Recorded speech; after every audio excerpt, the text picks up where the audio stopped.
బాప్తిస్మిచ్చి యోహాన్ యొక్క తండ్రి పేరు ఎవరు? బాప్తిస్మిచ్చి యోహాన్ తండ్రి పేరు ఎవరు? ఎవరండి? జకరియా. తల్లి పేరు ఎలిజబెత్. వారి యొక్క కుమారుడు యోహాను యొక్క అడ్రస్ ఏంటి? బాప్తిస్మిచ్చి యోహాను. అది ఒక ఐడెంటిఫికేషన్, ఒక గుర్తు. వృద్ధాప్యంలో ప్రధాన యాజకుడు అన్న స్థితిలో వాళ్ళ యొక్క ఏజ్ చాలా ఎక్కువగా ఉంటుంది, యాజక ధర్మం అనేది. సో వాళ్ళు యాజక ధర్మం వచ్చేసరికి వాళ్ళ సీనియారిటీని బట్టి చాలా ఏజ్ ఎక్కువగా ఉంటుంది. ఆ పండు వృద్ధాప్యంలో జకరియా సమయం వచ్చేసరికి ఆయన లోపలికి వెళ్ళి సంవత్సరానికి ఒకరోజు వెళ్ళే ఆ ప్రార్థనలో, ఆ కార్యక్రమంలో జకరియా లోపలికి వెళ్తాడు. గొర్రెపిల్ల వధించి దాని రక్తాన్ని పాత్రలో తీసుకొని వెళ్ళి ఆవరణము, పరిశుద్ధ స్థలం, అతి పరిశుద్ధ స్థలం, ఈ తెర వెనక అతి పరిశుద్ధ స్థలము సంవత్సరానికి ఒకరోజు వెళ్ళే అవకాశం ప్రధాన యాజకుడికి మాత్రమే ఉంటుంది. వారిలో ఎటువంటి తప్పుదమ్ములు, ఎటువంటి దోషము కూడా లేకుండా వారు ఉండాలి. అక్కడ ఆ సమయంలో ప్రభు మాట్లాడతాడు, నీకు కుమారుడు కలుగును, అతని పేరు యోహాను అని మాట్లాడతాడు. అతని యొక్క భార్య పండు వృద్ధాప్యం, ఇరువురు కూడా వృద్ధులు. యోహాను పుట్టుక గురించి దేవుడు తెలియచేసినప్పుడు జకరియా కావచ్చు, లేకపోతే ఎలిజబెత్ కావచ్చు, జకరియా మొదటగా ఆయన నమ్మలే. అతని యొక్క అపనమ్మకము బట్టి దేవుడు అతన్ని మోగవాణి చేశాడు. మరలా ఆమె భార్య గర్భం ధరించడం, పండు వృద్ధాప్యంలో మరలా డెలివరీ అయినప్పుడు కుమారుడు రావడం. అతని పేరేంటంటే మరలా అప్పుడు జకరియా యొక్క మాట తెరవబడుతుంది. అప్పుడు మాట్లాడుతాడు. యోహాను అన్న పేరుతో మరలా అతని మాట బయటకు వస్తుంది. సో దేవుని యొక్క చిత్తము జరుగుతుందా జరగదా అన్న చోట ముయ్యబడిపోయింది. దేవుడు జరిగించి అతని నోటంటే ఆ మాట పలికేలాగా దేవుడు చేశాడు. అతని భార్య పండు వృద్ధాప్యంలో కుమారుని కన్నది. అతని పేరు బాప్తిస్మిచ్చి యోహాన్. సో వారి యొక్క జీవితము విశ్వాసంలో వాళ్ళు వెళ్తూ ఉన్నారు. తల్లి శారా పండు వృద్ధాప్యంలో కుమారుని కంటది. ఇలాగా కొంతమంది వారు తల్లులు కాకమునిపే చాలా సంవత్సరాలు గడిచిపోయి పండు వృద్ధాప్యంలో వారు తల్లులైన సంఘటనలు మనకు చాలా విషయాలు తెలుసు. మన చుట్టుపక్కల కూడా వివాహం జరిగి 5 ఏళ్ళందనో 10 ఏళ్ళు అయిందనో 15 ఏళ్ళు అయిందనో ఇలాగా వారు గర్భం ధరించడం, వారు కుమారుడు లేదా కుమార్తె పుట్టడం. మా ఇంట్లోనే రెంట్కు ఉండేవారు. బ్రదర్ సత్యబాబు గారని, నెహమ్యా అని అతని పేరు. 7 సంవత్సరాల తర్వాత పాప పుట్టింది. 7 సంవత్సరాల తర్వాత. సో వారు ఇక్కడికి రాకమునుపు ఒకసారి 2 సార్లు అనుకుంటా వాళ్ళు మిస్క్యారేజ్ అయినట్టుంది. తర్వాత ఇక్కడికి వచ్చాక దేవుడు కృప చూపించి ఆ సిస్టర్ గారి యొక్క గర్భం దేవుడు తెరిచాడు. 7 సంవత్సరాల తర్వాత ఆమె కుమార్తెను కన్నది. సో ఈరోజు గర్భఫలము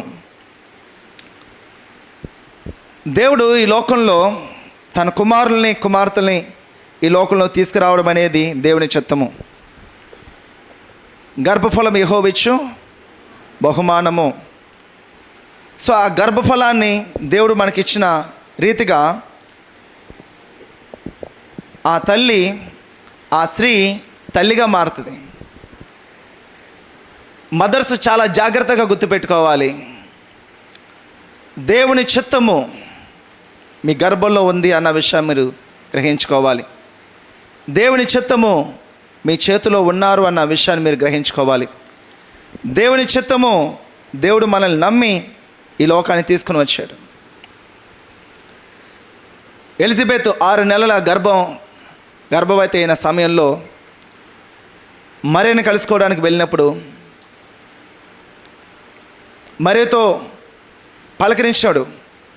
మరియకి వందనాలను పలకరించగానే ఎలిజబెత్ యొక్క గర్భంలో శిశువు గంతులు వేశాడంట. ఎందుకంటే మరియా అప్పటికే గర్భవతి.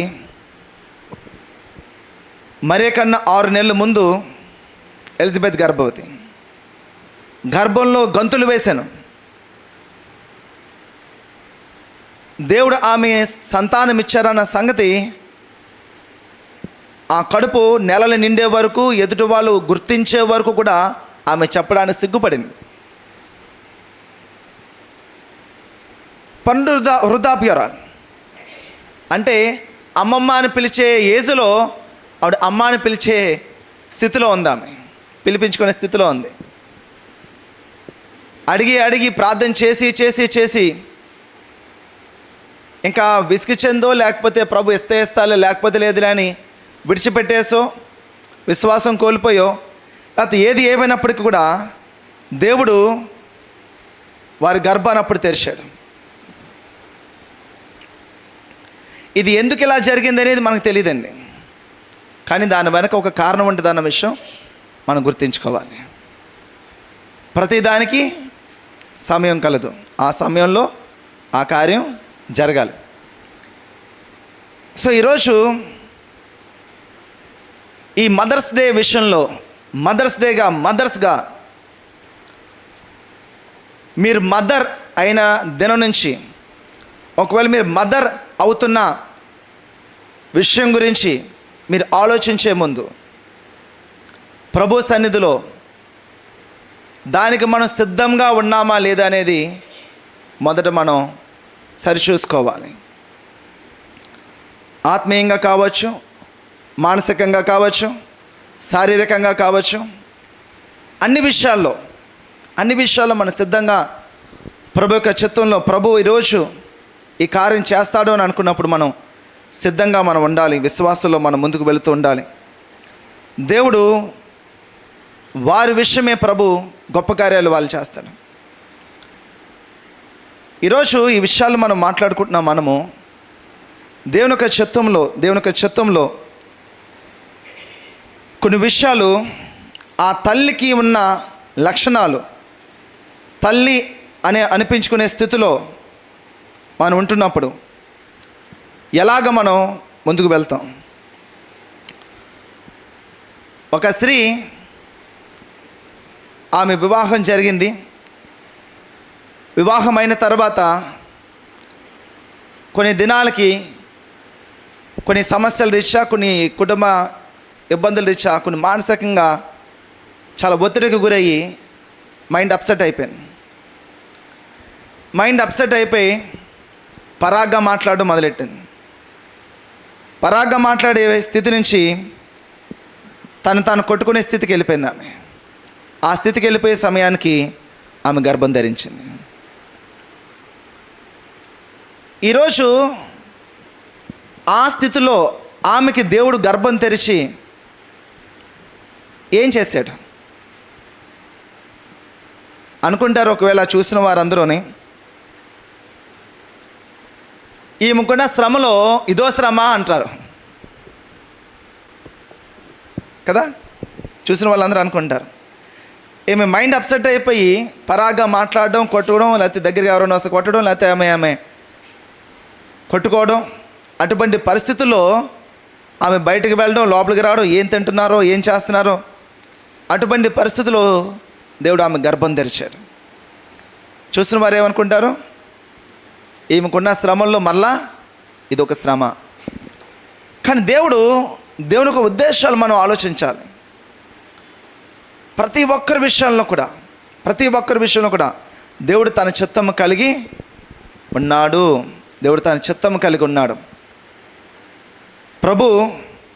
దేవుడు ఇచ్చాడు అని అంటే ప్రభు ఇచ్చేశాడంటే.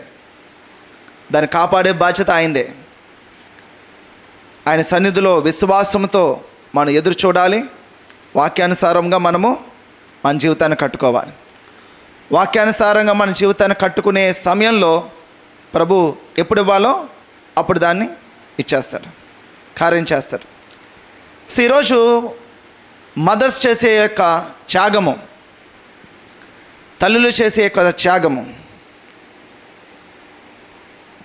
వాళ్ళు తల్లి అయ్యారు అన్న సమయమే చాలా బాధాకరంగా జరుగుతుంటుంది. తల్లి అయిందేనంటే విపరీతంగా వాంతులు, విరోచనాలు 3 నెలలు 2 నెలల వరకు అనుకుంటే చాలా శ్రమగా ఉంటుంది. వాళ్ళకి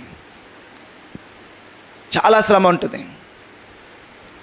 కొన్ని వీడియోస్, కొన్ని ఇన్ఫర్మేషన్ చూశాను నేను.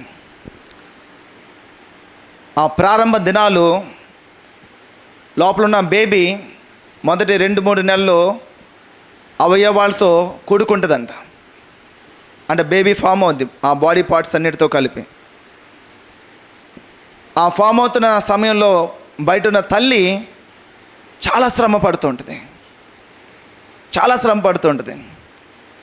ఏది తినాలనిపించదు, ఏది వద్దనిపించదు, నిలబడడానికి, కూర్చోవడానికి, అన్నిటిలో ఒకే ఒక్క మాట చెప్పుకొని ఆమె ధైర్యంగా ఉంటుంది, నేను తల్లి అయ్యాను అని. అన్నిటికీ ఎంత శ్రమైనా, ఎంత కష్టమైనా, ఎంత ఇరుకైనా, ఎంత ఇబ్బంది అయినా అన్నిటినీ తట్టుకోవడానికి, ఓర్చుకోవడానికి, ఇంకా నిలబడడానికి, ఇంకా సహనము చూపించడానికి కారణం ఒకటే, నేను తల్లి అయ్యాను. ఆ లోపల దాని ప్రోగ్రెస్ స్టార్ట్ అయింది. నేను ఇంకా ఓర్చుకోవాలి, ఇంకా తట్టుకోవాలి, ఇంకా నేను నిలబడాలి, ఇంకా ప్రభు కొరకు కార్యం చేయాలి. ఆ తల్లి పడే వేదన మనం చూస్తే చాలా కష్టమవుతుంటుంది, చాలా కష్టమవుతుంటుంది. దేవుడిచ్చిన ఆ బేబీని నెలలు నిండుతున్న సమయంలో ఆమె తల్లిగా మారింది. అప్పటి వరకు లేని ఒక కొత్త అనుభవంలోనికి ఆమె వెళ్తూ ఉంటుంది. తల్లి చెప్తుంటారు విషయాలు, వాళ్ళ అనుభవాల్లోంచి వారికి చెప్తుంటారు, వాళ్ళు నేర్పిస్తుంటారు. వాడికి కావాల్సినవన్నీ కూడా బయట నుంచే తల్లి తన లోపల నుంచి, తన శరీరంలోంచే, లోపల ఉన్న బేబీకి ఫీడింగ్ కావచ్చు, ఎవ్రీథింగ్ అన్నీ కూడా లోపల బేబీ ఫామ్ అవుతూ ఉంటుంది. బయటికి ఆ బేబీ వస్తుంది. 9 నెలలు మోసి కన్న బిడ్డ తల్లి. ఆ తల్లి చూసి దేవుడు తన వాక్యము ఒక మాట రాసి ఉంటాడు. చూడండి ఒకసారి బైబిల్ గ్రంథంలో యోహాను రాసిన సువార్త 16వ అధ్యాయం 21వ వచనం. ఇక్కడ ప్రభు ఒక విషయాన్ని బాప్తిస్మిచ్చి యోహాను రాస్తున్నాడు. స్త్రీ ప్రసవించినప్పుడు ఆమె గడియ వచ్చినని గనుక ఆమె వేదన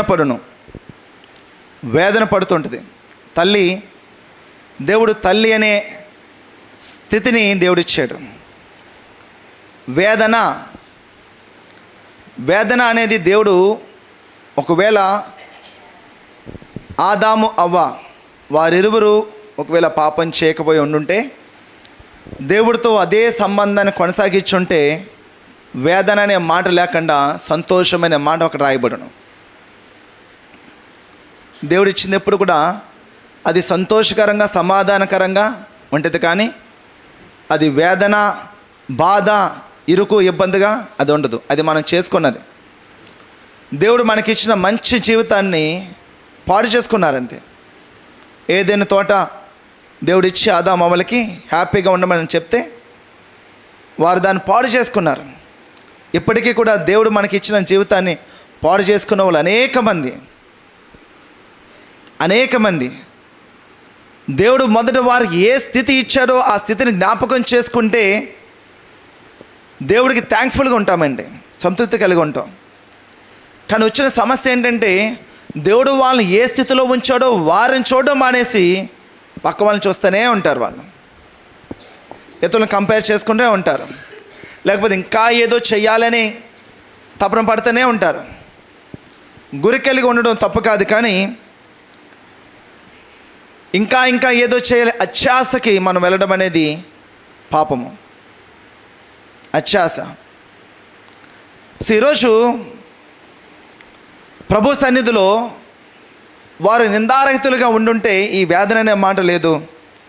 వారు పాపం చేశారు కాబట్టి ఇప్పుడు తల్లి వేదనతో తన పిల్లల్ని కంటుంది, వేదనతో, శ్రమతో. సరే, ఇక్కడ మాట రాసిన మాట ఏంటంటే, అయితే శిశువు పుట్టగానే లోకమందు నరుడొకడు పుట్టినని సంతోషం చేత ఆమె ఆ వేదన మరి జ్ఞాపకం చేసుకొనదు.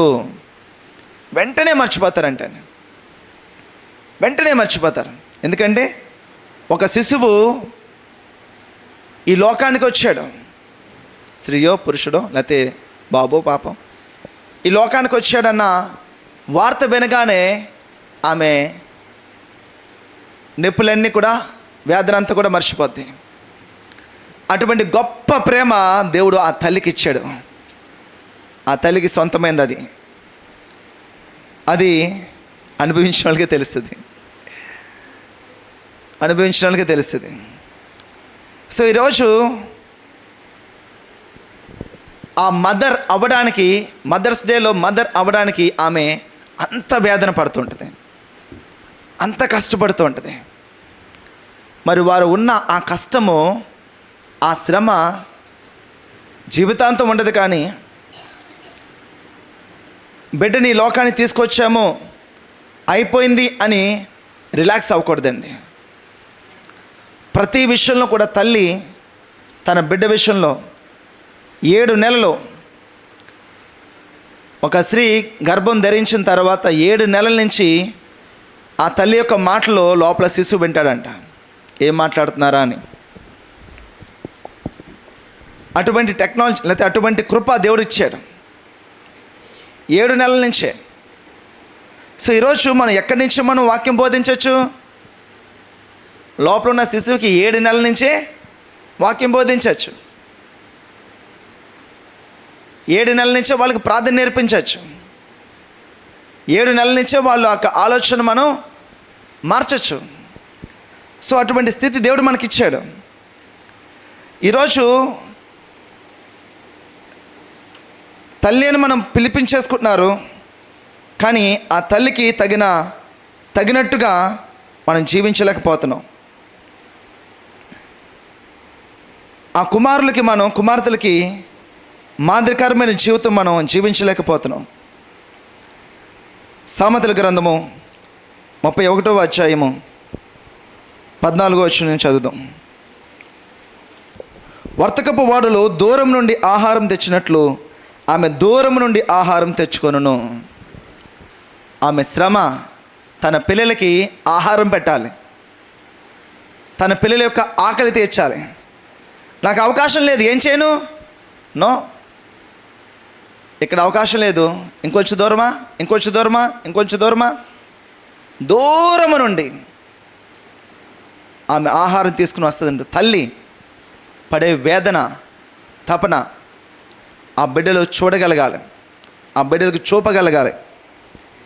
ఇంకేమంటున్నారు చూడండి, ఆమె చీకటితోనే లేచి తన ఇంటి వారికి భోజనం సిద్ధపరచును. చీకటితోనే లేచి ఆ తల్లి అనిపించుకునే స్థితి నుంచి కూడా చీకటితోనే వారు లేవగలగాలి. ఎర్లీ మార్నింగ్ ఈ కార్పొరేట్ ఫీల్డ్ వచ్చిన తర్వాత రాత్రులు ఉద్యోగాలు చేసి పగలు పడుకోవడం ఎక్కువైపోయింది. దానివల్ల ఈ స్లీపింగ్ సిస్టమ్ మొత్తం అంతా కరప్ట్ అయిపోయింది. దానివల్ల ఒక 80 ఏళ్ళు బతకాల్సిన వాళ్ళు ఒక 60 ఏళ్ళు కూడా కాదు, ఒక 50 ఏళ్ళకే పోతున్నారు వాళ్ళు. అలా కూర్చొని వర్క్ చేసి డే అండ్ నైట్ కదలకుండా. దీనివల్ల ఉద్యోగము ఎక్కువైంది, జీతం ఎక్కువైంది. కాబట్టి ఏం చేస్తారంటే పనివాళ్ళు కావాలి. పనివాళ్ళు ఉండడం అనేది తప్పు కాదు, పనివాళ్ళు పెట్టుకోవచ్చు. మనం మితిమీరి మనం పరుగులు పెడుతున్నప్పుడు పనివాళ్ళు పెట్టుకోవచ్చు. కానీ మనం కనీసం కష్టపడాల్సిన సమయంలో మనం కష్టపడకపోతే సోమరులం అయిపోతాం. మనం కనీసం మనం కష్టపడకపోతే సోమరులం అయిపోతాం. నిన్న ఒక ఆన్లైన్ VBS కండక్ట్ చేశారు. మనల్ని ఒక ప్రోగ్రామ్ అడిగారు. అది త్వరలో మీరు ఆన్లైన్లో చూస్తారు, యూట్యూబ్లో కనబడుతుంది. అది మళ్ళీ ఏడంగా ఉండదు. ఇక్కడ వారి యొక్క కాన్సెప్ట్ ఏంటంటే, పిల్లలందరూ కూడా స్మార్ట్ ఫోన్కి వాళ్ళు ఎడిక్ట్ అయిపోయారు. ఏది స్మార్ట్ ఫోన్, కీప్యాడ్ ఉన్న ఫోన్స్, అందులో ఫేస్బుక్ ఉండదు, ఇన్స్టాగ్రామ్ ఉండదు, వాట్సాప్ ఉండదు, స్టేటస్లు ఉండవు, ఏమీ ఉండవు. మహా అయితే ఫోన్ వస్తుంది, ఫోన్ వెళ్తుంది, SMS ఉంటుంది, అంతే. దీనివల్ల హ్యాపీగా నడుచుకుంటూ వెళ్ళో, లేకపోతే బండి మీద వెళ్ళో, సైకిల్ మీద వెళ్ళో కరెంటు బిల్లు కట్టుకునేవాడు, భోజనాలు తెచ్చుకునేవాడు, కాయగూరలు తెచ్చుకునేవాడు, ఏమండి బట్టలతో కొనుక్కునేవాడు, అన్నీని ఐస్ క్రీమ్స్ కొనుక్కునేవాడు. ఈ స్మార్ట్ ఫోన్ రావడం వల్ల ఏమైపోయిందంటే, ఆడి సీటు కదలకుండా ఐస్ క్రీమ్ వస్తుంది, చెప్పులు వస్తున్నాయి, బట్టలు వస్తున్నాయి, ఏమంటే సైజు పెరిగితే మళ్ళీ రిటర్న్ వస్తున్నాయి. సోమరులు అయిపోయారు అందరూ కూడా. సో కాబట్టి మనిషి ఆలోచించడం అనేది తగ్గిపోయింది, మనిషి బలం అనేది తగ్గిపోయింది. ఫోన్ అని పెట్టుకొని వారి జీవితం అంతా నాశనం చేసుకుని, ఆరోగ్యం అంతా నాశనం చేసుకుంటున్నారు. అసలు స్మార్ట్ అనేది ఏంది? ఈ ఫోన్ పక్కన పెడితే మనం బ్రెయిన్ చాలా స్మార్ట్గా పనిచేసేది. మనం బయటకు వెళ్తే అటు మనం చాలా మంచిగా కూరగాయలు ఆన్లైన్లో పెట్టేస్తున్నారు. ఇప్పుడు ఆన్లైన్లో కూరగాయలు పెట్టాడు, బయట ఉండి కూరగాయలు బేరపడమంటే రాదు ఆడికి. ఎందుకు? స్మార్ట్, బటన్ నొక్కితే అయిపోతుంది. సో కాబట్టి మనం దేన్ని ఎంతవరకు అంతవరకే దాన్ని ఉపయోగించుకోవాలి. తల్లి కష్టపడడం అనేది నేర్చుకోవాలి. తన ఇంట్లో కష్టపడాలి. చాలామంది కష్టపడతారు, సోమరులు కష్టపడతారు, నిజమైన శ్రమజీవి కూడా కష్టపడుతూ ఉంటుంది. వీళ్ళిద్దరికి తేడా చెప్తాను, జాతకు వినండి.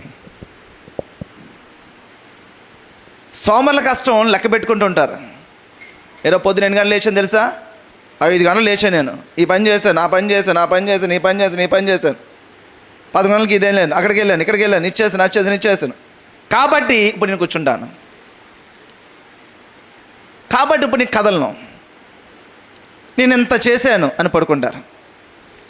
నిజమైన శ్రమజీవి, శ్రమపడేవారు, కష్టపడేవారు తను వెనక ఎంత చేశానని లెక్క పెట్టుకోరు, కానీ నా ముందు ఎంత ఉందనేదే చూసుకుంటారు. ఆ తల్లి అలా చూడగలిగితే తన పిల్లలు కూడా అలా నేర్చుకుంటారు. అప్పుడు వారు చెప్పుకోవచ్చు మదర్స్ డే, చిల్డ్రన్స్ డే అని చెప్పుకోవచ్చు. ఆ కష్టం వారికి తెలియాలి, వారు నేర్చుకోవాలి. కుటుంబంలో అలా శ్రమ పడడం అనేది నేర్చుకోవాలి. తల్లి చిన్నప్పటి నుంచి వారి పిల్లలు ఒక 1 year లేకపోతే 6 months లేకపోతే 1 year 2 years వరకు కూడా తల్లి దగ్గర ఎక్కువ ఉంటూ ఉంటారు. 2 సంవత్సరాలు దాటిందంటే కొంచెం అలవాటు అవుతాయి, కానీ అమ్మమ్మ దగ్గర కానీ లేకపోతే నాన్నమ్మ దగ్గర కానీ లేకపోతే ఇంకొకరి దగ్గర కానీ ఉండరు. ఇంకొంచెం 3 years 4 years అయితే అప్పుడు మన వాళ్ళు, మన ఫ్రెండ్స్, లేకపోతే చర్చ్ మెంబర్స్, లేకపోతే ఫ్యామిలీ మెంబర్స్ అనుకుంటారు. కొంచెం దగ్గరకు వస్తే praise lord aunty, praise lord uncle అని అంటారు. కానీ తల్లి యొక్క రూల్ ఏంటి తెలుసండి? వాడికి మాట రాకుండా, వాడు నోరు తిరగకుండా పదాలు వెతుక్కునే సమయం దగ్గర నుంచి కూడా తల్లి చాలా ప్రాముఖ్యమైన రోల్ ప్లే చేయాలి. అక్కడ వాళ్ళు మాటలు వెతుక్కుంటారు. అక్క వాళ్ళు, మన జెసిగాడు కావచ్చు, జాన్ కావచ్చు, పిల్లలు వాళ్ళు ఒకవేళ ఏదైనా ఒక విషయం చెప్పాలి అనుకో, వాళ్ళు వెళ్ళి మమ్మీ ఇది అడిగారు మాము, ఏం చెప్పాలి, దీనికి ఏమేం చెప్పాలి, ఇది రిప్లై ఏమి ఇవ్వాలి అని అడిగేవారు. వాళ్ళ మమ్మీ చెప్తారు, ఆ రిప్లై పట్టుకొని చెప్పేవారు. వెతుక్కుంటారు, వాళ్ళు తెలియదు ఆ మాటలు. ఈ వస్తువు ఏంటి మమ్మీ, దీన్ని ఏమంటారు? తల్లి బాధ్యత.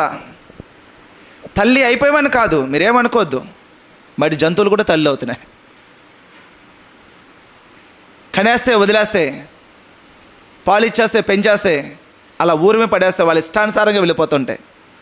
వాళ్ళకి ఒక క్రమం ఉండదు, ఒక పద్ధతి ఉండదు, ఒక విధానం ఉండదు.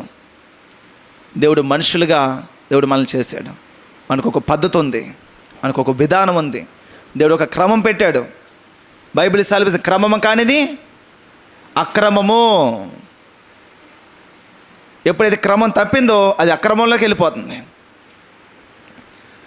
దేశ భవిష్యత్తు చెప్తున్న జాతం, దేశ భవిష్యత్తు తల్లుల చేతిలోనే ఉంది.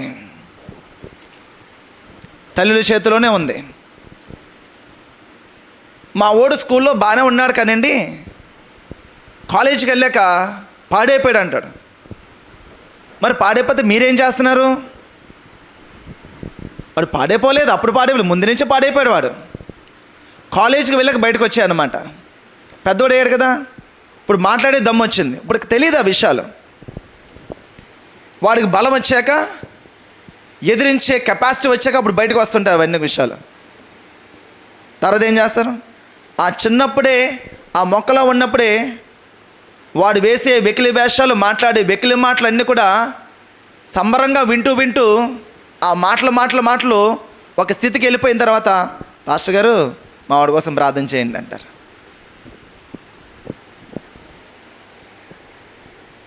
స్నేహితుల వల్ల పాడైపోయారు అని అంటున్న తల్లి, స్నేహితులు ఎన్నుకునే విషయంలో నువ్వు నీ పిల్లలకి ఏం చెప్పావు?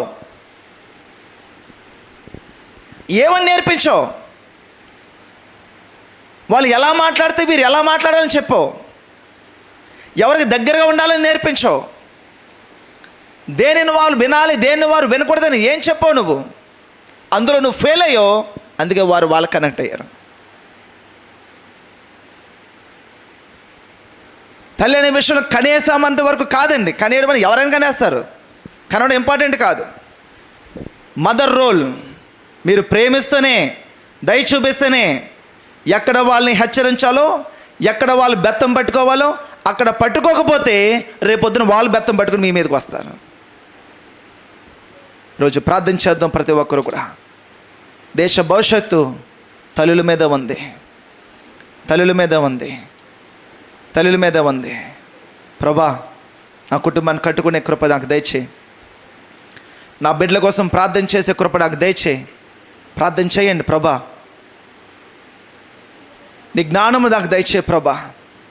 అడగండి అందరూ కూడా, మోకరిద్దాం, ప్రార్థన చేసుకుందాం అందరం కూడా. పరిశుద్ధ ప్రేమగల మా తండ్రి, కృపగల మా దేవా, ఈరోజు ఈ వాక్యం వింటున్న ప్రతి ఒక్కరిని కూడా నీ చేతులకు అప్పగిస్తున్నానయ్యా. యేసు నామంలో తండ్రి ప్రభా, యేసు నామంలో గర్భఫల యెహోవా ఇచ్చు బహుమానము దేవా, ఆ స్త్రీని తల్లిగా నువ్వు మారుస్తున్నావు, తండ్రిగా ఆ పురుషుని మారుస్తున్నావు. తండ్రి, వారి యొక్క జీవితాలు జాగ్రత్తగా విశ్వాసంలో, ప్రార్థనతో, ఆత్మీయంగా వారు కట్టుకునేందుకు దేవా సహాయం చేయండి. మీరే కృప చూపమని ప్రార్థన చేస్తున్నామయ్యా. తండ్రి, ఏదో మేము పని చేసేసాము, వాళ్ళకి డబ్బులు ఇచ్చేసాము, వాళ్ళు భోజనం పెట్టేస్తున్నాం, బట్టలు కొనేస్తున్నామని కాదు, కానీ మంచి నైతిక విలువలు దేవుడి వాక్యంలో క్రీస్తు వలె, క్రీస్తు పోలిక, క్రీస్తు మాట తీరు, క్రీస్తు యొక్క విధానము, క్రీస్తు ప్రేమ వారిలో పరిపూర్ణత వచ్చే వరకు కూడా దబా మీ కన్నీటితో వారి కొరకు ప్రార్థన చేయడానికి సహాయం చేయండి. బలపరచండి, నడిపించమని మహిమ ఘనత ప్రభావాన్ని ఆరోపిస్తూ దబా నీ రాకడ అతి సమీపంగా ఉన్న ఈ అంచె దినాల్లో, కడవరి దినాల్లో మరి ఎక్కువగా నీ యొక్క విశ్వాసంలో తండ్రి ప్రభా మేము ఎదగాలి. మా చేతిలో ఉన్న ఈ బిడ్డలని తండ్రి నీ నామానికి మహిమకరంగా వారు పెంచే విధంగా ఇక్కడ ఉన్న ప్రతి తల్లికి, తండ్రికి కూడా అటువంటి భారము, బాధ్యత మీరే దయచేసి బలపరచమని యేసు నామమున ప్రార్థించి అడిగి పొందుకున్న మా ప్రియ పరలోకపు తండ్రి, ఆమేన్, ఆమేన్.